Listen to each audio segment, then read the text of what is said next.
शब्द 59। माया महा ठगनी हम जानी, त्रिगुणी फांस लिए कर डोले, बोले मधुरी बानी। केशव के कमला भय बैठी, शिव के भवन भवानी। पंडा के मूर्ति भय बैठी, तीरथ हूँ में पानी। योगी के योगिन भय बैठी, राजा के घर रानी। काहू के हीरा भय बैठी, काहू के कौड़ी कानी। भक्ता के भक्तिन है बैठी, ब्रह्मा के ब्रह्मानी। कहीं कबीर सुनो हो संतो, ई सब अकथ कहानी। सदगुरु कहते हैं कि माया महा ठगनी हम जानी। हमने यह अच्छी तरह जान लिया है कि माया महा धोखेबाज है। यह अपने हाथों में त्रिगुणात्मक बंधनों की फांसी लेकर घूमती है। त्रिगुणी फांस लिए कर डोले, बोले मधुरी वाणी, और मीठी मीठी बातें करके लोगों को बांध लेती है। और यह माया जो है, केशव के कमला भय बैठी, शिव के भवन भवानी। यह माया विष्णु के घर में लक्ष्मी बनकर और शिव के घर में भवानी बनकर बैठ गई, और पंडे पुजारियों के यहाँ मूर्ति बनकर बैठ गई, और तीर्थों में पानी बनकर लोगों को छलने लगी। पंडा के मूर्त भय बैठी, तीरथ हूँ में पानी। और यह माया जो है, त्यागी साधु सन्यासियों के घर में साधुनी एवं सन्यासिनी बनकर और राजा के घर में रानी बनकर बैठ गई। यह माया किसी के घर में अधिक संपत्ति बनकर और किसी के घर में थोड़ी संपत्ति बनकर बैठ गई है। काहू के हीरा भय बैठी, काहू के कौड़ी कानी। हर जगह यह माया जो है अपना जो राज बनाई हुई है, किसी को नहीं छोड़ी। यह भक्तों के घर में भक्तनी और ब्रह्मा के घर में सरस्वती बनकर बैठ गई। कबीर साहब कहते हैं कि हे संतो सुनो, इस माया की कथा गिनकर बताने भर की नहीं है। ये माया की कथा जो है अपरंपार है, इसका कोई आर पार नहीं है। सदगुरु कबीर का यह जगत प्रसिद्ध शब्द है, जिसे लोग खूब झूम झूम कर गाते हैं। कबीर साहब अपनी वाणियों में सर्वत्र माया को ठगनी तथा धोखेबाज कहते हैं। मन माया की कोठरी तथा मन माया तो एक है कहकर अपने मन में टिके हुए मोह को ही मुख्य माया कहा है। परंतु जो कुछ मोह का आलंबन बन जाए, अर्थात जिन जिन प्राणी पदार्थों के द्वारा मोह एवं भ्रम पैदा हो, वह सब भी माया है। साहब कहते हैं माया अपने हाथ में त्रिगुणी फांस लेकर घूमती है। यह त्रिगुणी फांस क्या है? अपने वाणियों में त्रिगुण बंधन की कई जगह चर्चा की है। सदगुरु कबीर साहब जी ने बीजक में त्रिगुणात्मक बंधन की कई जगह चर्चा की है। पाखंड रूप रचोइन त्रिगुण। गीताकार ने भी कहा है त्रैगुण्य विषय वेदः निस्त्रैगुण्यो भवार्जुन। अर्थात हे अर्जुन, सभी वेद त्रिगुण का ही उपदेश करते हैं, इसलिए तुम त्रिगुण से परे हो जाओ। त्रिगुण क्या है? ये संसार जो त्रिगुणात्मक है, तीनों गुणों से भरा हुआ है। तो श्री कृष्ण अर्जुन से कहते हैं कि हे अर्जुन, वेद में भी त्रिगुण का ही उपदेश करते हैं, इसलिए तुम त्रिगुण से परे हो जाओ। श्री कृष्ण अर्जुन को गीता में उपदेश करते हैं तुम तीनों गुणों से परे हो जाओ, अर्थात अपनी आत्मा का उसे ज्ञान कराते हैं। वस्तुतः भौतिक जगत और मानसिक जगत त्रिगुणात्मक है। जो भाव इन्हीं दोनों में जीव को फंसाए रखे, वह त्रिगुणात्मक माया है। इन दोनों से ऊपर उठकर ही जीव अपने चेतन स्वरूप में स्थित होता है। रज सत और तम के कार्य है सुख, इच्छा तथा मूढ़ता। रज सत और तम के कार्य क्या है? सुख, इच्छा और मूढ़ता। विषयों में सुख मानना, उसकी इच्छा करना, और इच्छा करते करते आदमी जो है मूढ़ बन जाता है, मूढ़ता को प्राप्त होता है, वो कभी तृप्त नहीं होता। आध्यात्मिक सुख स्वच्छ, निष्कंटक, अनंत एवं निर्दोष है। जो विषय जनित सुख है उसमें क्या है, इस इच्छा सुख और मूढ़ता। लेकिन जो आध्यात्मिक सुख है, आत्मिक सुख है, वो स्वच्छ, निष्कंटक, अनंत एवं निर्दोष है। इसमें उसमें इच्छा एवं मूर्ता पैदा नहीं होती, क्योंकि जो आत्मिक सुख प्राप्त होता है, आदमी जो है, साधक जो है, अपने आप में वो तृप्त हो जाता है। उसे सांसारिक इच्छाओं की ओर उसका मन नहीं दौड़ता, वो अपने आप में संतुष्ट हो जाता है। उसे सांसारिक भोग तुच्छ लगते हैं और उसे आत्मिक सुख जो है, उसे जो आत्मिक सुख है, उसे आत्यांतिक सुख को प्राप्त करके अपने आप में वो तृप्त हो जाता है। तो जितने भी इच्छाएं उड़ती है, ये सांसारिक इच्छाओं के प्रति मनुष्य जितना दौड़ता है, ये इच्छाएं जो है बढ़ती चली जाती है और इस तरह इच्छाओं की पूर्ति करते करते मनुष्य जो है अपने जीवन में अशांत होकर के, अतृप्त होकर के इस संसार से चला जाता है। भौतिक क्षेत्र के सुख में असावधान न रहने पर, परंतु भौतिक क्षेत्र के सुख में सावधान न रहने पर इच्छा तथा मूढ़ता पैदा होती है। जिस सुख में इच्छा बन जाए, उसके बाद विजाति भास अध्यास में जड़ता हो जाए, वह त्रिगुणी फांस है। जिस भौतिक सुख की इच्छा बन जाए, फिर उस इच्छा को पूरी करते करते उसके प्रति भास अध्यास की जड़ता हो जाए, और यह है त्रिगुणी फांस। मनुष्य जो है इच्छाओं की पूर्ति करते करते उस इच्छाओं को पूरा नहीं कर पाता, बल्कि उसके अंदर उसे प्राप्त करने के लिए एक जड़ता, गलत संस्कार बन जाती है, और यह है त्रिगुणी फांस। उसमें पूरी तरह उलझ जाता है, लेकिन उसकी इच्छाएं कभी पूर्ति नहीं होती। जहाँ तक जीव अपनी चेतना से बाहर आकर्षित होता है, सब त्रिगुणी फांस है। जिसमें आदमी धोखा खा जाए वही माया है।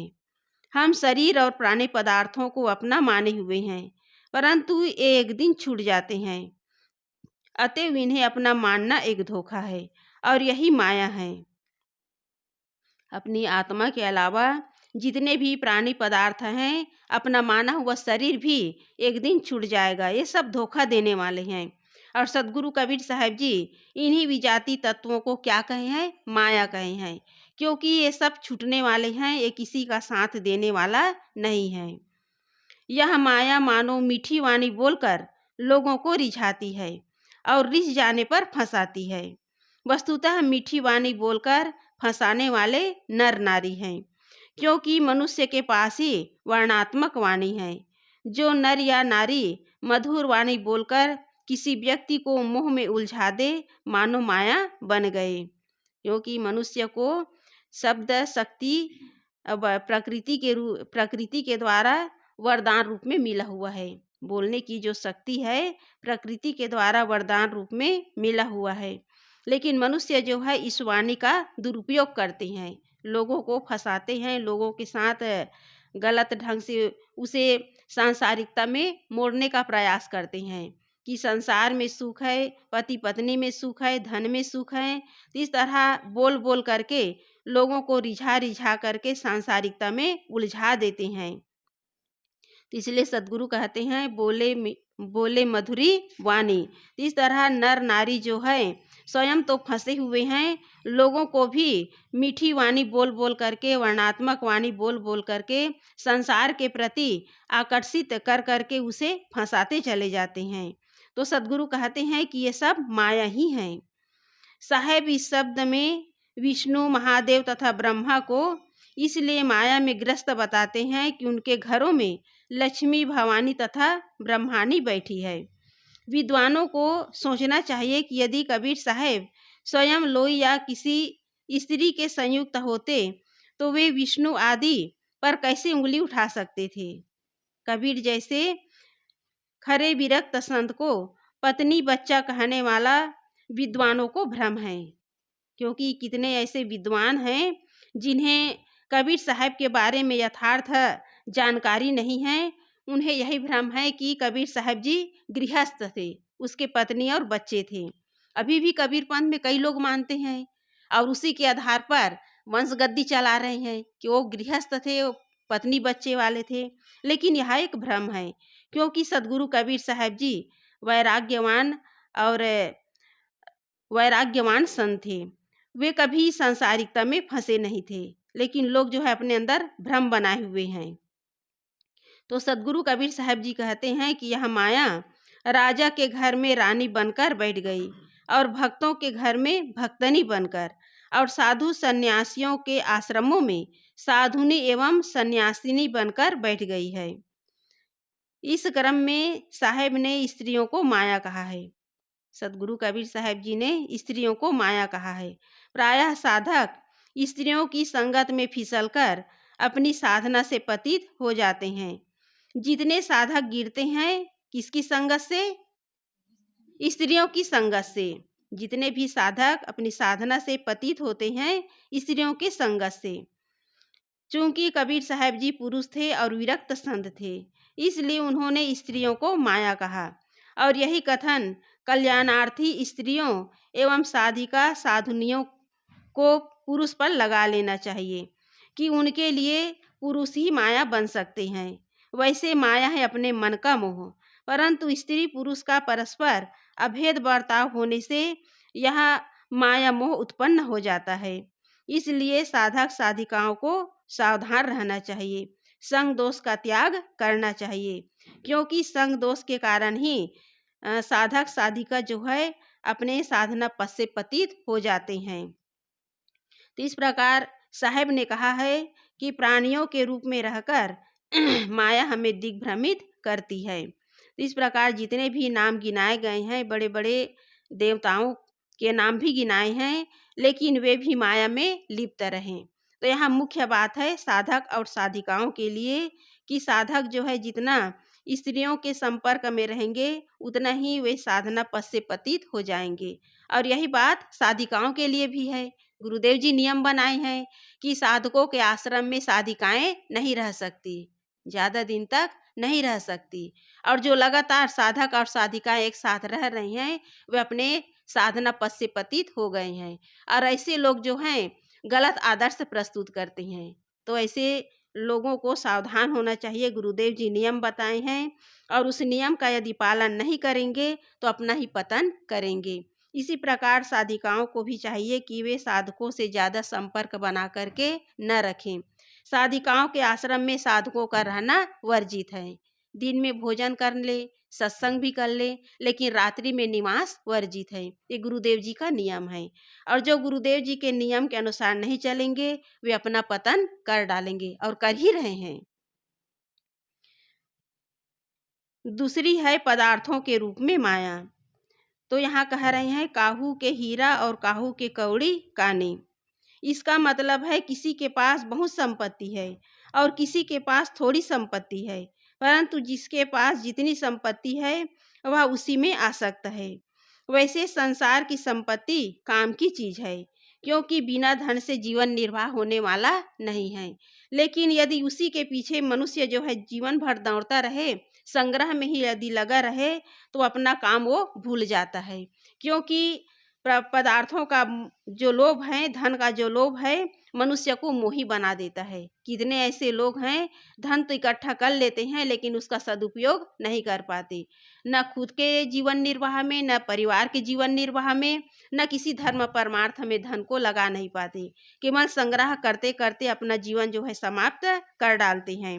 इस प्रकार आदमी जो है धन के लोभ में पड़ करके अपने जीवन के जो उद्देश्य हैं उसे वो कर नहीं पाते।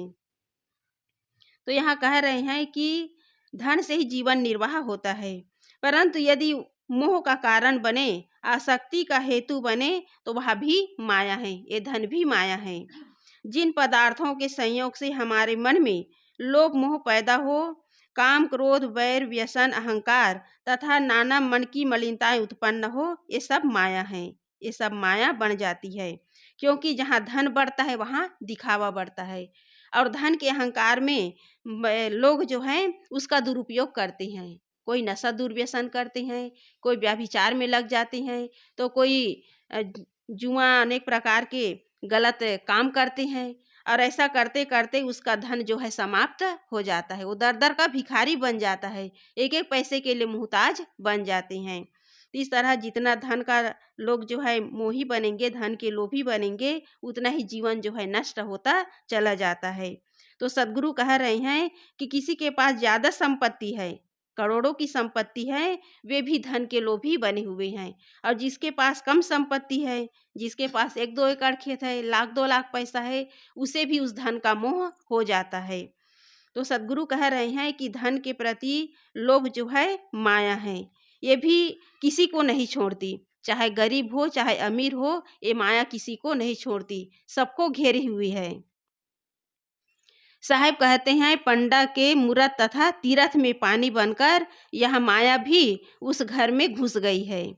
पत्थर आदि निर्जीव मूर्तियों की प्राण प्रतिष्ठा होती है, उन्हें सुलाया जगाया खिलाया पिलाया जाता है। जो मूर्तियों के पूजा पाठ में लगे हुए हैं, निर्जीव मूर्तियों की पूजा पाठ में लगे हुए हैं, वो रात दिन यही काम करते हैं। सुबह उठ करके मंदिर की सफाई करते हैं, मूर्ति को नहलाते हैं, धुलाते हैं, भोग लगाते हैं और उसके सामने घुटने टेक कर भोग मोक्ष की कामना करते हैं। तो यहाँ कह रहे हैं कि जो अपने ऊपर बैठी मक्खी को उड़ा नहीं सकती, वह निर्जीव मूर्ति चेतन मनुष्य का तारक बन गई है। लोगों के अंदर यही धारणा है कि ये भगवान हमारे उद्धार करता है, इसी के पूजा पाठ से ही हमारा कल्याण है। तो सद्गुरु कह रहे हैं कि ये माया जो है पंडित पुरोहितों के घर में मूर्ति बन करके बैठी हुई है, ये उनको छल रही है, क्योंकि उसे यही धारणा है, उसके अंदर यही विश्वास है कि ये भगवान हमारे तरन तारक हैं। और इसी उद्देश्य के कारण मनुष्य जो है संसार में भटक रहे हैं, भोग मोक्ष की कामना लेकर अनेक तीर्थों में जाकर के भटक रहे हैं। मनुष्य उन्हें गढ़कर खड़ा करता है और स्वयं उसके सामने गिड़गिड़ाकर अपनी कल्याण कामना करता है। यह माया नहीं तो क्या है?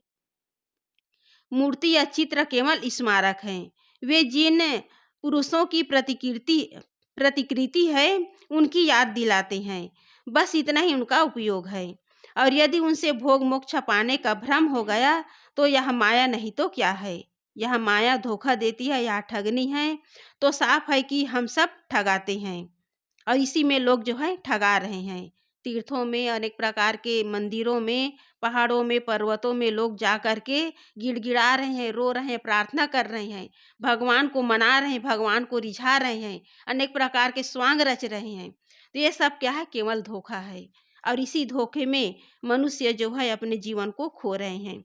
जितने भी मूर्ति हैं, चित्र हैं, केवल स्मारक हैं उन महापुरुषों को याद करने के लिए, उनके जीवन को पढ़ने के लिए, उनके आदर्शों को पढ़ने के लिए। यदि हम पूजा करते रहेंगे और उनके आदर्शों को, उनके जीवन के सुंदर जो ज्ञानवाणी हैं उन्हें अपने जीवन में उतारेंगे नहीं, तो पूजा करने से कुछ होने वाला नहीं है। उनके आदर्शों पर चलने का प्रयास करें, उनके जीवन की जो पवित्र रहनी है उसे अपने जीवन में उतारने का प्रयास करें, तब पूजा सार्थक होगा। केवल अगरबत्ती घुमाने से, रोने से, गिड़गिड़ाने से कुछ होने वाला नहीं है और लोग इसी काम में लगे हुए हैं। गंगा, यमुना, सरयू, नर्मदा, कोई भी नदी हो, उसमें नहाने से शरीर साफ हो सकता है, भावना होने से मानसिक प्रसन्नता भी हो सकती है। परंतु यह मानना कि नदियों के नाम लेने से, इनके इतने योजन के मध्य में बसने से, इनके दर्शन करने से तथा इनमें डुबकी लगाने से सारे पाप कट जाएंगे, मोक्ष हो जाएगा, यह अपने आप को तथा जनता को धोखा देना नहीं तो और क्या है। ऐसी स्थिति में यह तीर्थ का पानी माया बन गया है। पार दृष्टि वाले सद्गुरु कबीर साहब जी की नज़रों से माया छिप नहीं सकती, क्योंकि कबीर साहब जी की दृष्टि दिव्य दृष्टि थी। उन्होंने बीजक में एक एक चीज को पूरा स्पष्ट उसका चित्रण किए हैं कि मनुष्य जागे और जाग करके इन अंधविश्वासों से, इन पाखंडों से अपने आप को बचाए। लेकिन लोग जो है सत्य बात को मानने के लिए तैयार नहीं हैं, केवल अंधविश्वास में और पाखंड में अपने आप को डुबाए हुए हैं। सद्गुरु कबीर कोई ऐसे वैसे ज्ञानी नहीं हैं। कबीर साहब जी संसार के अद्वितीय ज्ञानी हैं, जिन्होंने संसार को जगाने के लिए, संसार को ऊपर उठाने के लिए, संसार को अंधविश्वास और पाखंड से बचाने के लिए गांव-गांव, गली-गली जाकर लोगों को अपने ज्ञान के अमृत बांटे हैं, ज्ञान की बारिश किए हैं। लेकिन लोगों के अंदर ऐसी बुद्धि कहाँ कि वो जाग जाएं और अपने अंदर बैठे जो अज्ञान है उसे वो भगा पाएं। तो इस तरह सदगुरु कबीर साहब जी अद्वितीय ज्ञानी हैं। वो लोगों के अंदर जो दुख हैं, लोगों के अंदर जो अंधविश्वास है, लोगों के अंदर जो भ्रम है, उसे मिटाने के लिए जीवन पर्यंत प्रयास किए। तो इस प्रकार जितने भी माया हैं, ये सब लोगों को छलने वाली हैं। कबीर साहब इस शब्द के अंत में कहते हैं कि हे संतों, ये सब अकथ कहानी। इस माया की सूची इतनी लंबी है कि गिन कर बता पाना असंभव है, क्योंकि माया हर जगह समाई हुई है, हर जगह घुसी हुई है। हर आदमी को ये माया जो है छल रही है, चाहे ज्ञानी हो, विद्वान हो, पढ़ हो, अपढ़ हो, सबको ये माया जो है छल रही है। कहाँ तक गिनाया जाए, यह माया है, वह माया है। तुम्हारी आत्मा के अलावा सब माया है। इसलिए कहीं भी आसक्त नहीं होना, कहीं भी नहीं फंसना। यही है हर मनुष्य का कर्तव्य, हर मनुष्य का धर्म कि कहीं भी आसक्त नहीं होना, क्योंकि माया हर जगह समाई हुई है। गोस्वामी जी ने भी कहा है, गो गोचर जहाँ लग मन जाई, सो सब माया जाना हो भाई। जहाँ हमारी दृष्टि में जितनी भी दिखाई दे रही हैं, जितने भी दृश्यमान जगत हैं, ये सब माया है और इसी में सारा संसार उलझा हुआ है। इसलिए सदगुरु कबीर साहब जी सावधान कर रहे हैं कि तुम्हारी आत्मा के अलावा जितने भी दृश्यमान जगत हैं, जड़ पदार्थ हैं, प्राणी हैं, ये सब माया है। इसमें आसक्त होना केवल अपने आप को फंसाना है। जो इसमें फंसता नहीं, जिसमें आसक्त होता नहीं, वही अपनी कल्याण का काम कर डालता है। और यही काम हम सबको करना है, कहीं माया में उलझना नहीं है। बोलिए सदगुरुदेव की जय। गुरुदेव वंदन है गुरुदेव।